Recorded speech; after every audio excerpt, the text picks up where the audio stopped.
దేవుని నామమునకు మహిమ కలుగునుగాక. అనుదిన పరిశుద్ధ గ్రంథ పఠనం. మే 15. ప్రార్థన. దయగల తండ్రి, కృపగల దేవ, పరిశుద్ధుడానికి వందనాలు, స్తోత్రాలు. గడిచిన దినములన్నీ నీ కృపలో జ్ఞాపకం చేసుకుని మరొక నూతన దినము ఆయుష్ను ఆరోగ్యం నుంచి మాకు దయచేశారు. మీకు వందనాలు ప్రభువా. ఈ దినమంతా నీ కృపతో నింపి నడిపించినందుకు నీకు వందనాలు. ఈ దినం వాక్యం ద్వారా మాతో మాట్లాడి మమ్మల్ని బలపరచండి. వినిన వాక్యం హృదయాలు ఫలింపచేయమని యేసుక్రీస్తు అతి పరిశుద్ధ నామంలో అడిగి వేడుకొనిచున్నాం మా పరమ తండ్రి. ఆమేన్. మొదటి దినవృత్తాంతముల గ్రంథము 11 నుండి 13 అధ్యాయములు. 11వ అధ్యాయము. అప్పుడు ఇశ్రాయేలీలందరూ హెబ్రోనులో ఉండు దావీదు నొద్దకు కూడివచ్చి, చిత్తగించుము, మేము మీకు ఎముకనంటిన వారము, రక్త సంబంధులము. ఇంతకుముందు సౌలు రాజే ఉన్నప్పుడు నీవు ఇశ్రాయేలీలను నడిపించువాడవై ఉంటివి. నా జనులకు ఇశ్రాయేలీలను నీవు ఏలి వారి మీద అధిపతిగా ఉందువని నీ దేవుడైన యెహోవా నీకు సెలవిచ్చెను అని మనవి చేసిరి. ఇశ్రాయేలీల పెద్దలందరూ హెబ్రోనులో ఉన్న రాజునొద్దకు రాగా, దావీదు హెబ్రోనులో యెహోవా సన్నిధిని వారితో నిబంధన చేసెను. అప్పుడు వారు సమూయేలు ద్వారా యెహోవా సెలవిచ్చిన ప్రకారము దావీదును ఇశ్రాయేలీల మీద రాజుగా అభిషేకము చేసిరి. తర్వాత దావీదును ఇశ్రాయేలీలందరూ యెరూషలేము అనబడిన యెబూసునకు పోయిరి. ఈ దేశవాసులైన యెబూసీయులు అచ్చట ఉండిరి. అప్పుడు నీవు వీని యందు ప్రవేశింపకూడదని యెబూసు కాపురస్తులు దావీదుతో అనగా, దావీదు పట్టణం అనబడిన సియోను కోటను కట్టుకొనెను. ఎవరి మొదట యెబూసీయులను హతము చేయువనో వాడు ముఖ్యుడును సైన్యాధిపతియు అగునని దావీదు సెలవీయగా, సెరూయా కుమారుడైన యోవాబు అందరికంటే ముందుగా ఎక్కి ఆ ఆధిపత్యమును పొందెను. తర్వాత దావీదు ఆ కోటయందు నివాసము చేసినందున దానికి దావీదు పురమని పేరు కలిగెను. దావీదు మిల్లో మొదలుకుని చుట్టూను పట్టణమును కట్టించెను. యోవాబు పట్టణంలో మిగిలిన భాగములను బాగు చేసెను. సైన్యములకు అధిపతి యెహోవా అతనికి తోడై ఉండగా దావీదు ఈ ప్రకారము అంతకంతకు అధికడగుచూ ఉండెను. ఇశ్రాయేలీలకు యెహోవా సెలవిచ్చిన ప్రకారము దావీదును పట్టాభిషేకము చేయుటకు అతని రాజ్యమునందు అతనితోనూ ఇశ్రాయేలీలందరితోనూ కూడి సహాయం చేసిన దావీదు నొద్దనున్న పరాక్రమశాలులైన వారిలో ప్రధానులు వీరు. దావీదు నొద్ద ఉండిన ఆ పరాక్రమశాలుల పట్టీలోని వారు 30 మంది. వారిలో హక్మోని కుమారుడైన యాషాబాము ముఖ్యుడు. ఇతడు ఒక యుద్ధమందు 300 మందిని చంపి వారి మీద ఏట ఆదించిన వాడు. ఇతని తర్వాతి వాడు అహోహీయుడగు దోదో కుమారుడైన ఎలియాజరు. ఇతడు పరాక్రమశాలులని పేరు పొందిన ముగ్గురిలో ఒకడు.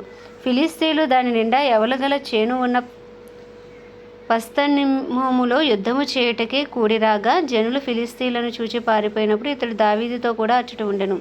వీరు ఆ చేనిలో నిలిచి దాన్ని కాపాడి ఫిలిస్తీయులను హతము చేయగా యెహోవా జనులకు గొప్ప రక్షణ కలుగజేసెను. 30 మంది పరాక్రమశాలలో ముఖ్యులకు ఈ ముగ్గురు అదుల్లాము అను చట్టురాతికొండ గుహలో ఉండు దావీదు నొద్దకు వచ్చిరి. ఫిలిస్తీయుల సమూహము రెఫాయీల లోయలో దిగి ఉండెను. దావీదు మరుగు స్థలమందుండగా ఫిలిస్తీయుల దండు బెత్లెహేమునందుండెను. దావీదు ఆశపడి బెత్లెహేమునందలి ఊరి గవనియొద్దే బావి నీళ్లు కొంచెము నాకు దాహమునకు ఎవడు తెచ్చి ఇచ్చునని అనగా, ఆ ముగ్గురును ఫిలిస్తీయుల దండులోనికి చొరబడిపోయి బెత్లెహేము ఊరి గవనియొద్ద బావి నీళ్లు చేదుకొని దావీదు నొద్దకు తీసుకుని వచ్చిరి. అయితే దావీదు ఆ నీళ్లు త్రాగుటకు మనస్సు లేక యెహోవాకు అర్పితముగా వాటిని పారబోసి, నేను ఇలాగు చేయకుండా నా దేవుడు నన్ను కాచునుగాక, ప్రాణమునకు తెగించి ఈ నీళ్లు తెచ్చిన ఈ మనుషుల రక్తమును నేను త్రాగుదునా అని చెప్పి త్రాగకపోయెను. ఈ ముగ్గురు పరాక్రమశాలులు ఇట్టి పనులు చేసిరి. యోవాబు సహోదరుడైన అబీషై ముగ్గురిలో ప్రధానుడు. ఇతడు ఒక యుద్ధమందు 300 మందిని హతము చేసి తన ఈట వారి మీద ఆడించిన వాడై ఈ ముగ్గురిలోనూ పేరు పొందిన వాడాయను. ఈ ముగ్గురిలోనూ కడమ ఇద్దరికంటే అతడు ఘనత నొందిన వాడై వారికి అధిపతి ఆయన గాని ఆ మొదటి ముగ్గురిలో ఎవరికిని అతడు సాటివాడు కాలేదు.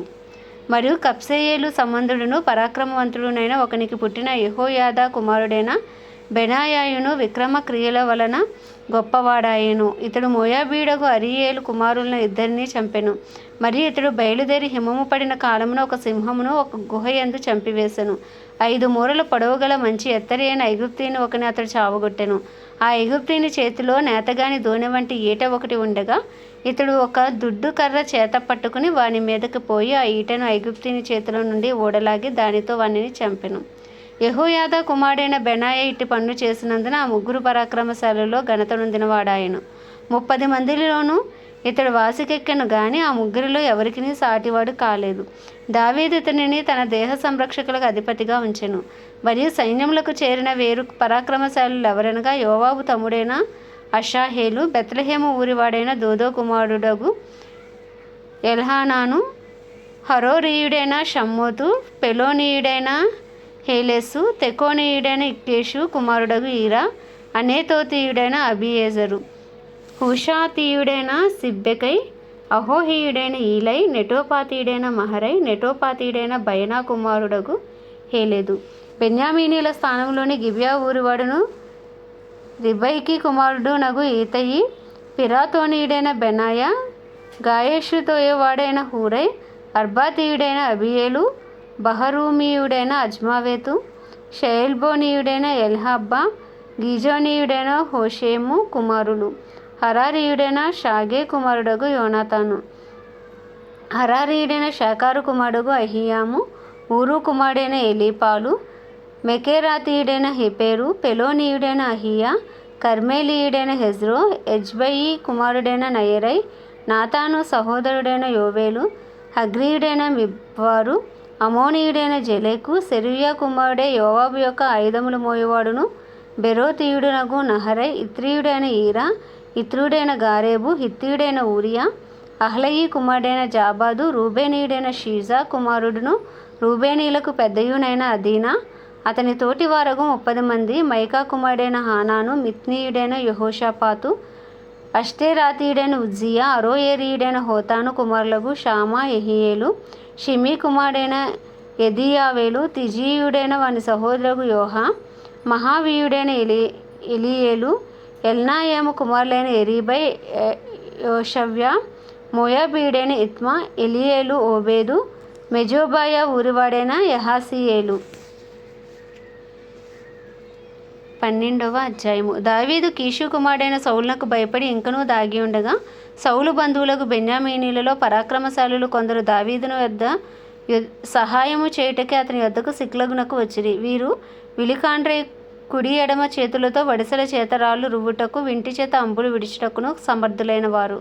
వారెవరనగా గిబియావాడైన షెమాయా కుమారులైన అహీయెజెరు, ఇతడు అధిపతి. ఇతని తరువాతి వాడగు యోవాషు, అజ్మావేతు కుమారులైన ఎజీయేలు, పెలేటు, బెరాకా, అనేతోతీయుడైన యెహు. 30 మందిలో పరాక్రమశాలియు 30 మందికి పెద్దయునైన ఇష్మయా అను గిబియోనీయుడు, ఇర్మియా, యెహజీయేలు, యోహానాను, గెదేరాతీయుడైన యోజాబాదు, ఎలూజై, ఎరీమోతు, బెయల్యా, షమర్యా, హరీపీయుడైన షెపటయా, కోరహీలగు ఎల్కానా, యెషియా, అజరేలు, ఎహెజెరు, యాషాబాము, గేదోరు ఊరివాడైన యెరోహాము కుమారులగు యోహేలా, జబద్యా అనువారును. మరియు గాదీలలో పరాక్రమశాలులు కొందరు అరణ్యమందు దాగియున్న దావీదు నొద్ద చేరిరి. వీరు డాలును ఈటెను వాడుక చేయగల యుద్ధ ప్రవీణులు, సింహముఖము వంటి ముఖములు గలవారు, కొండలలో ఉండు జింకలంతా పాద వేగము గలవారు. వారెవరనగా మొదటివాడు ఎజెరు, రెండోవాడు ఓబద్యా, మూడోవాడు ఏలియాబు, నాలుగోవాడు దుష్మన్నా, ఐదోవాడు ఇర్మియా, ఆరోవాడు అత్తయి, ఏడోవాడు ఎలీయేలు, ఎనిమిదోవాడు యోహానాను, తొమ్మిదోవాడు ఎల్జాబాదు, 10వ ఇర్మియా, 11వ మగ్బన్నయి. గాదీలకు వీరు సైన్యమునకు అధిపతులై ఉండిరి. వారిలో అత్యల్పుడైన వాడు 100 మందికి అధిపతి, అత్యధికుడైన వాడు 1000 మందికి అధిపతి. యోర్దాను గట్టుల మీదుగా పొర్లి పారుచుండు మొదటి నెలయందు దానిని దాటిపోయి తూర్పు లోయలోను పడమటి లోయలోను ఉన్న వారిని అందరినీ తరిమివేసిన వారు వీరే. మరియు బెన్యామీలలో కొందరును యోధావారిలో కొందరును దావీదు దాగియున్న స్థలమునకు వచ్చిరి. దావీదు బయలుదేరి వారికి ఎదురుగా పోయి వారితో ఇట్లనెను, మీరు సమాధానము కలిగి నాకు సహాయము చేయుటకే నా యొద్దకు వచ్చియున్న ఎడల నా హృదయం మీతో అతికియుండును. అట్లుగాక నా వలన మీకు అపకారమేదియు కలగలేదని ఎరిగియుండియు నన్ను నా శత్రువుల చేతికి అప్పగింపవలనని మీరు వచ్చియున్న ఎడల మన పితరుల యొక్క దేవుడు దీనిని చూచి మిమ్మును గద్దించునుగాక. అప్పుడు 30 మందికి అధిపతి అయిన అమాషై ఆత్మవశుడై దావీదు, మేము నీ వారము, యెషయి కుమారుడా, మేము నీ పక్షమున ఉన్నాము, నీకు సమాధానము కలుగునుగాక, సమాధానము కలుగునుగాక, నీ సహకారులకును సమాధానము కలుగునుగాక, నీ దేవుడే నీకు సహాయము చేయునని పలుకగా దావీదు వారిని చేర్చుకుని వారిని తన దండునకు అధిపతులుగా చేసెను. సౌలు మీద యుద్ధము చేయబోయిన ఫిలిస్తీన్లతో కూడా దావీదు వచ్చినప్పుడు మనష్షే సంబంధులలో కొందరును అతని పక్షము చేరిరి. దావీదు ఫిలిస్తీన్లకు సహాయము చేయకపోయిన ఏలయనగా అతడు తన యజమానుడైన సౌలు పక్షమునకు మరలి తమకు ప్రాణహాని చేయనని ఎంచి ఫిలిస్తీన్ల అధికారులు అతన్ని పంపివేసిరి. అంతటా అతడు సిగ్లగునకు తిరిగిపోవచ్చుండగా మనష్షే సంబంధులైన అద్నా, యోజాబాదు, ఎదీయావేలు, మికాయేలు, యోజాబాదు, ఎలీహు, జిల్లెతై అను మనష్షే గోత్రపు వారికి అధిపతులు అతని పక్షము చేరిరి. వారందరూ పరాక్రమశాలులను సైన్యాధిపతులనై ఉండిరి. ఆ దండును హతము చేయుటకు వారు దావీదునకు సహాయము చేసిరి. దావీదు దండు దేవుని సైన్యం వలె మహాసైన్యమగునట్లు ప్రతిదినమున అతనికి సహాయము చేయువారు అతని వద్దకు వచ్చిచుండిరి. యెహోవా నోటి మాట ప్రకారము సౌలు యొక్క రాజ్యమును దావీదు తట్టు త్రిప్పవలనన్న ప్రయత్నముతో యుద్ధమునకై ఆయుధములను ధరించి అతని వద్దకు హెబ్రోనుకు వచ్చిన అధిపతులు లెక్క ఎంతనగా, యూదావారిలో డాలును ఈటెను పట్టుకొని యుద్ధ సన్నద్ధులై ఉన్నవారు 6,800 మంది. షిమ్యోనీయుల్లో యుద్ధమునకు తగిన శూరులు 7,100 మంది. లేవీయుల్లో అట్టివారు 4,600 మంది. అహరోను సంతతి వారికి యెహోయాదా అధిపతి, అతనితో కూడా ఉన్నవారు 3,700 మంది. పరాక్రమశాలి అయిన సాదోకు అను యవనునితో కూడా అతని తండ్రి ఇంటివారైన అధిపతులు 22. సౌలు సంబంధులకు బెన్యామీనీలు 3,000 మంది. అప్పటి వరకు వారిలో బహుమంది సౌలు ఇల్లు కాపాడుచుండిరి. తమ పితరుల ఇంటి వారిలో పేరు పొందిన పరాక్రమశాలులు ఎఫ్రామీయుల్లో 20,800 మంది. మనష్షే యొక్క అర్ధగోత్రపు వారిలో దావీదును రాజుగా చేయుటకై రావాలని పేరుగా నియమింపబడిన వారు 18,000 మంది. ఇస్సాకారీయుల్లో సమయోచిత జ్ఞానము కలిగి ఇశ్రాయేలీలు చేయతగినదేదో దాన్ని ఎరిగి ఉన్న అధిపతులు 200. వీరి గోత్రపు వారందరూ వీరి ఆజ్ఞకు బద్దులై ఉండిరి. జెబూలూనీయులలో సకల విధమైన యుద్ధాయుధములను ధరించి యుద్ధమునకు పోదగిన వారును, యుద్ధపు నేర్పుగలవారును, మనస్సునందు పొరపు లేకుండా యుద్ధము చేయగలవారును 50,000 మంది. నఫ్తాలీయులలో 1,000 మంది అధిపతులు. వారితో కూడా డాలును ఈటను పట్టుకొనిన వారు 37,000 మంది. దానీయులలో యుద్ధ సన్నద్ధులైన వారు 28,600 మంది. ఆషేరీయులలో యుద్ధపు నేర్పుగల యుద్ధ సన్నద్ధులు 40,000 మంది. మరియు యొర్దాను నది అవతల నుండి రూబేనీయులలోను, గాదీయుల్లోను, మనష్షే అర్ధగోత్రపు వారిలోను సకల విధమైన యుద్ధాయుధములను ధరించు యుద్ధశూరులైన ఈ యోధులందరూ దావీదును ఇశ్రాయేలు మీద రాజుగా నియమించవలనన్న కోరిక హృదయమందు కలిగిన వారే ఆయుధములను ధరించి హెబ్రోనుకు వచ్చిరి. ఇశ్రాయేలులో కడమ వారందరూ ఏకమనస్కులై దావీదును రాజుగా నియమింపవలనని కోరియుండిరి. వారి సహోదరులు వారి కొరకు భోజన పదార్థములను సిద్ధము చేసి ఉండగా వారు దావీదుతో కూడా అచ్చట 3 దినములుండి అన్నపానములు పుచ్చుకొనిరి. ఇశ్రాయేలులకు సంతోషము కలిగి ఉండెను గనుక ఇస్సాకారు, జెబూలూను, నఫ్తాలి అను వారి పొలిమేరల వరకు వారికి సమీపైన వారు గాడిదల మీదను, ఒంటెల మీదను, కంచెల గాడిదల మీదను, ఎద్దుల మీదను ఆహార వస్తువులైన పిండి వంటకములను, అంజూరపు అడలను, ఎండిన ద్రాక్ష పండ్ల గెలను, ద్రాక్షారసమును, నూనెను, గొర్రెలను, పశువులను విస్తారముగా తీసుకుని వచ్చిరి. 13వ అధ్యాయము. దావీదు సహస్రాధిపతులతోనూ శతాధిపతులతోనూ అధిపతులందరితోనూ ఆలోచన చేసి సమాజముగా కూడిన ఇశ్రాయేలులందరితో ఇలాగూ సెలవిచ్చెను. ఈ యోచన మీ దృష్టికి అనుకూలమే మన దేవుడైన యెహోవా వలన కలిగిన ఎడల ఇశ్రాయేలీల నివాస ప్రదేశంలో అందంతటా శేషించి ఉన్న మన సహోదరులను తమ పట్టణములలోను పల్లెలలోను కాపురమున్న యాజకులను, లేవీలను మనతో కూడుకొనున్నట్లు వారి యొద్దకు పంపి మన దేవుని మందసమును మరలా మన యొద్దకు కొనివత్తుము రండి. సౌలు దినములలో దాని యొద్ద మనం విచారణ చేయకయే ఉంటిమి. ఈ కార్యము సమాజకులందరి దృష్టికి అనుకూలమైన గనుక జనులందరూ ఆ ప్రకారము చేయుదుమనిరి. కాగా దేవుని మందసమును కిర్యాతారీము నుండి తీసుకుని వచ్చుటకు దావీదు ఐగుప్తు యొక్క షీహోరు నది మొదలుకుని హమాతునకు పోవు మార్గం వరకు ఉండు ఇశ్రాయేలీలందరినీ సమకూర్చెను. కెరూబుల మధ్య నివాసము చేయు దేవుడైన యెహోవా నామము పెట్టబడిన ఆయన మందసమును యోదాలో నుండి కిర్యాతారీము అనబడిన బాలా నుండి తీసుకుని వచ్చుటకే అతడును ఇశ్రాయేలీలందరూ అచ్చటికి పోయిరి. వారు దేవుని మందసమును ఒక క్రొత్త బండి మీద ఎక్కించి అబీనాదాబు ఇంట నుండి తీసుకుని వచ్చిరి. ఉజ్జా అను అహ్యోయును బండిని తోలిరి. దావీదును ఇశ్రాయేలీలందరూ తమ పూర్ణ శక్తితో దేవుని సన్నిధిని పాటలు పాడుచు సితారాలను, స్వరమండలమును, తంబురులను, తాళములను వాయించుచు బోరలు ఊదుచుండిరి. వారు కీదోను కళ్ళమునొద్దకు వచ్చినప్పుడు ఎడ్లకు కాలు జారినందున మందసమును పట్టుకొనవలనని ఉజ్జా చేయి చాపగా యెహోవా కోపం అతని మీద రగులుకొనెను. అతడు తన చెయ్యి మందసమునొద్దకు చాపగా ఆయన అతని మొత్తెను గనుక అతడు అక్కడనే దేవుని సన్నిధిని చనిపోయాను. యెహోవా ఉజ్జాను వినాశము చేయుట చూచి దావీదు వ్యాకులపడెను. అందుచేత ఆ స్థలమునకు నేటి వరకు పెరేజ్ ఉజ్జా అని పేరు. ఆ దినమున దావీదు దేవుని విషయమై భయముంది దేవుని మందసమును నా యొద్దకు నేను ఎలాగూ తీసుకుని పోవదును అనుకుని మందసమును తన యొద్దకు దావీదు పురముకు తీసుకొని పోక దానిని గిత్తీయుడైన ఒబేదేదోము ఇంటిలోనికి కొనిపోయాను. దేవుని మందసము ఒబేదేదోము ఇంటిలో అతని కుటుంబమునొద్ద 3 నెలలు ఉండగా యెహోవా ఒబేదేదోము ఇంటి వారిని అతని సొత్తు అంతటిని ఆశీర్వదించెను. ఆమేన్. దేవుడి పరిశుద్ధ వాక్యము మన వినికిడిలో దీవించును గాక. ప్రార్థన. దయగల తండ్రి, కృపగల దేవ, పరిశుద్ధుడా, నీకు వందనాలు, స్తోత్రాలు. జీవాధిపతి, న్యాయాధిపతి, మృత్యుంజయుడా, మహాగణుడా, మహిమా ఘనతకు అర్హుడా, యోగ్యుడా, పూజ్యుడా, కృపను చూపుటకు ఐశ్వర్యవంతుడా, నీకు వందనాలు ప్రభువా. నీ కృప కొరకు వందనాలయ్యా, నీ దయ కొరకు వందనాలు అయ్యా తండ్రి. నాయన సైన్యములకు అధిపతి, రోషము గల దేవా, నీకే వందనాలు. సృష్టికర్త, ఆది అంతమునే ఉన్న దేవా, అల్ఫా ఒమేగా అయిన దేవా, నీకే స్తుతులు స్తోత్రాలు తండ్రి. అయ్యా మా కొరకు నాయన తండ్రితో కూడా ఉండుట విడిచిపెట్టకూడని భాగ్యమైనప్పటికీ రిక్తునిగా మా యొద్దకు వచ్చి ఉన్న దేవుడవు తండ్రి, నీకు వందనాలు. మా పాప పరిహారార్థ బలిగా, ప్రాయశ్చిత్తార్థ బలిగా, అయా సమాధానార్థ బలిగా మా కొరకు బలి అయిన యేసయ్యా, నీకే స్తుతులు స్తోత్రాలు చెల్లించుకుంటున్నాం ప్రవ్వా. అయ్యా నాయన, నీ అమూల్యమైన రక్తాన్ని, నీ నిష్కలంకమైన ఆ రక్తాన్ని ఆశ్రయిస్తున్నాం ప్రవ్వా. మా అపరాధములు, మా పాపములు, మా దోషములు, మా అతిక్రమములను అయ్యా దయతో క్షమించండి. నీ పరిశుద్ధ రక్తం మాపై ప్రోక్షించుకుంటున్నాం ప్రవ్వా. నీ రక్తంతో మమ్మల్ని కడగండి, పవిత్రపరచండి, పరిశుద్ధపరచండి. నీ సన్నిధి కాంతి మా మీద ప్రకాశింపచేయండి. నీ ముఖ కాంతిని మా మీద ప్రకాశింపచేసి నీ నిందారహితులుగా, నీతిమంతులుగా మమ్మల్ని తీర్చండి. పరిశుద్ధాత్ముడా, ఇంకనూ బలముగా మమ్మల్ని ఆవరించండి. మాలో ఉండి మమ్మల్ని బలపరిచి నడిపించండి ప్రవ్వా.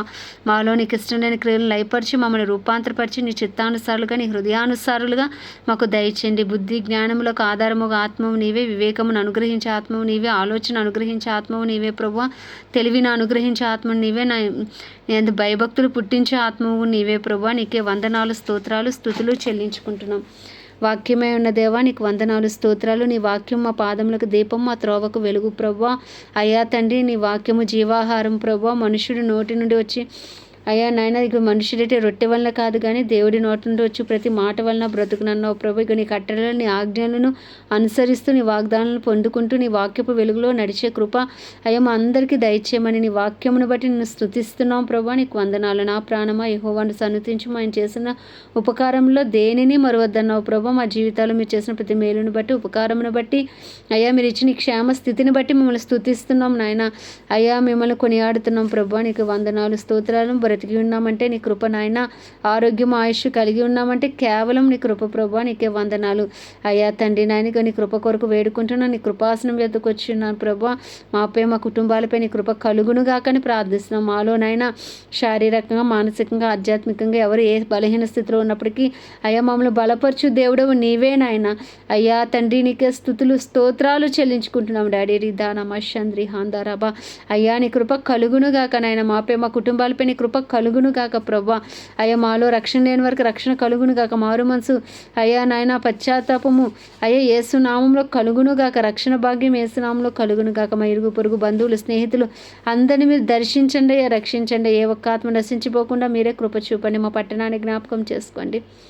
అది దైవజనులు అందరి కొరకు నాయన, దైవజనులు, సేవకులు, సేవకురాలు అందరి కొరకు ప్రార్థిస్తున్నాం. ఏ రీతిలో నీ పరిచయం చేస్తున్నప్పటికీ వారందరినీ మీరు జ్ఞాపకం చేసుకోండి, మీరు దీవించండి, ఆశీర్వదించమని ప్రార్థిస్తున్నాం. వారి అవసరతలన్నీ మహిమేశ్వరంలో తీర్చండి నాయన. క్రైస్తవులందరినీ రూపాంతరపరచండి, నీ రూపులోకి మార్చుకోండి. నీ సొత్తైన ప్రజలుగా అయ్యా తండ్రి నాయన, అయ్యా నీకు ఇష్టలుగా, నీ హృదయానుసారులుగా మీరు మార్చుకోండి నాయన. అయ్యా నాయన, నాయన ఎత్తబడే సంఘంలో ఉండే కృప ప్రతి క్రైస్తవునికి మీరు దయచేయమని వేడుకొంచున్నాం.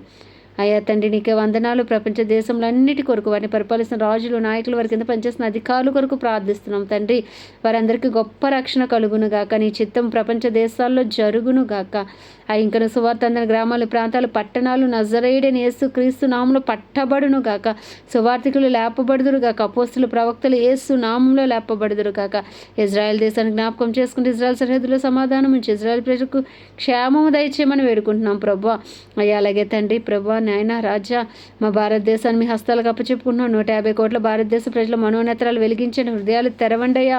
రాతి గుండెలు తీసి మాంసపు గుండెలు పెట్టండి ప్రభా. అయ్యా తండ్రి, కాశ్మీర్ మొదలుకుని కన్యాకుమారి వరకు నీ రక్తం ఏరులై పారును గాక. అయ్యా తండ్రి నాయన, సువార్తకు విరోధంగా రూపించబడుతున్న ప్రతి ఆయుధము యేసు నామములో లయపరచబడును గాక. హల్లెలూయా. రిదా నమ శరా దరా రిధు నమ సంద్రి హాందారాబా. అయ్యా నాయన సువార్త అందరినీ గ్రామాల్లో, ప్రాంతాల్లో సువార్థికులు యేసు నామంలో లేపబడుదురు కాకని ప్రార్థిస్తున్నామయ్యా. నీ పేరు పెట్టబడి నీ జనులు తమను తాము తగ్గించిన పాపం విడిచి అయ్యా చేసిన ప్రతి ప్రార్థనకు నిశ్చయంగా యేసు నామంలో జవాబు వచ్చును కాక. కడవరి వర్షమే మీ దిగిరండి, కడవరి ఉజ్జీవాన్ని రగిలించమని వేడుకుంటున్నాం రాజా. మా దేశాన్ని శారీరకంగా, మానసికంగా, ఆధ్యాత్మికంగా, ఆర్థికంగా, రాజకీయ పరంగా, సాంఘిక పరంగా అన్ని రంగాల్లో స్వస్థపరచండి ప్రభా. సూసైడ్ స్పిరిట్స్, యాక్సిడెంట్ స్పిరిట్స్ యేసు నామంలో లయపరచబడును గాక. అయ్యో నాయన, యవనస్తులు నాయన అయ్యా తండ్రి సోషల్ మీడియా ద్వారా నాయన ఇక డ్రగ్స్ ద్వారా ఎడిక్ట్ అయిపోయిన ఆయన ఏ బలహీన బంధకాల్లో స్థితుల్లో ఉన్నారో వారందరినీ మీరు లేవనెత్తండి ప్రభా. నాయన సాతానికి అబంధ హస్తాల నుంచి యవనస్తులకి యేసు నామములు విడుదల కలుగును గాక. ఆమేన్ ఆమేన్ ఆమేన్. హల్లెలూయా. నీకే స్తుతులు స్తోత్రాలు చెల్లించుకుంటున్నాం ప్రభా. అయ్యా తండ్రి నాయన అయ్యా మా దేశ ప్రధాని గారిని, ప్రెసిడెంట్ నాయన, అయ్యా చీఫ్ మినిస్టర్స్, గవర్నర్లు, ఎమ్మెల్యేలు, ఎంపీలు, వారి కింద పనిచేస్తున్న అధికారులను, వారి కింద ఉన్న ప్రతి డిపార్ట్మెంట్ని మీ హస్తాలకు అప్పచెప్పును. నీ చిత్తానుసారమైన పరిపాలన మా దేశంలో జరుగును గాక. ఆమేన్. నీ చిత్తమే మా దేశంలో జరుగును గాక. ఆమేన్. అయ్యా నీ రాజ్యం మా దేశంలో కట్టబడును గాక. ఆమేన్. హల్లెలూయా. నీకే వందనాలు స్తోత్రాలు ప్రభు. ఇండియన్ ఆర్మీ, నేవీ, ఎయిర్ ఫోర్సులు అయ్యా సైన్యం చుట్టూ రక్త కంచి వేయని మా దేశ సరిహద్దులో సమాధానం ఉంచండి. మా దేశానికి క్షేమం అభివృద్ధి దయచేయమని అయ్యా మా దేశాన్ని మీ హస్తాలకు చెప్పుకుంటే చిన్ని ప్రార్థన మనవి నీ పాద సన్నిధికి చేర్చుకోమని యేసుక్రీస్తు అతి పరిశుద్ధ నామములో అడిగి వేడుకొనిచున్నాం మా పరమ తండ్రి. ఆమేన్. పరలోకమందున మా తండ్రి నీ నామం పరిశుద్ధపరచబడును గాక. నీ రాజ్యము వచ్చును గాక. నీ చిత్తం పరలోకంలో నెరవేర్చబడుచున్నట్లు భూమి అందున నెరవేర్చబడును గాక. మా అనుదిన ఆహారము నేడు మాకు దయచేయం. ఎలా అపరాధం చేసినామని మేము క్షమించిన ప్రకారం అపరాధములు క్షమించి మమ్మల్ని శోధనలోకి తేక దుష్టుని బారి నుండి తప్పించము. ఎందుకంటే రాజ్యము బలము శక్తి మహిమయు నీవై ఉన్నది. ఆమేన్. ప్రభు యేసు రక్తమే జయం, ప్రభు యేసు వాక్యమే విజయం, ప్రభు యేసు నామములో సంపూర్ణ విజయము కలుగును గాక. ఆమేన్ ఆమేన్ ఆమేన్.